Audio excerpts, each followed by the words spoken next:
খানের সাথে কাজ অবশ্যই হবে, যদি ভাগ্যে থাকে, যদি ব্যাটে বলে মিলে অবশ্যই হবে।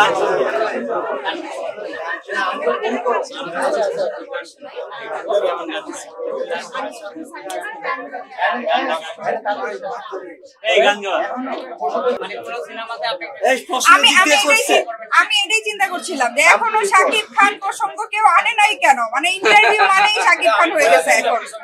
হ্যাঁ, আমি এটাই অবাক হচ্ছিলাম। যাই হোক, থ্যাংক ইউ সো মাচ যে এতক্ষণ আমার কাজ নিয়ে কথা হয়েছে। শাকিব খানের সাথে কাজ অবশ্যই হবে, যদি ভাগ্যে থাকে, যদি ব্যাটে বলে মিলে অবশ্যই হবে। আর শাকিব খানের পরিবর্তন অবশ্যই ভালো লাগে। শাকিব ভাইয়ের যে আমি আগে শাকিব খানের সিনেমা যখন দেখতাম তখন আমার একটাই কমপ্লেইন যে শাকিব ভাই লিপস্টিক, ওনার মেকআপ ম্যানটাকে উনি লিপস্টিক কেন লাগায়, মানে এরকম কিছু আমার অবজারভেশন অ্যাজ অ্যান অডিয়েন্স ছিল।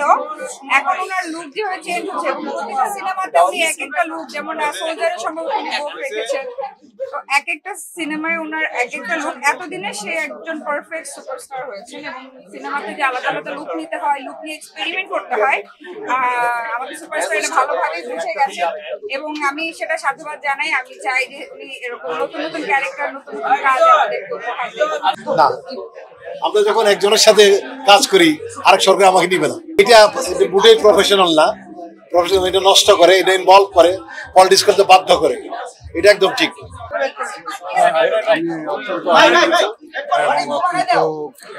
খুশি বলা চলে।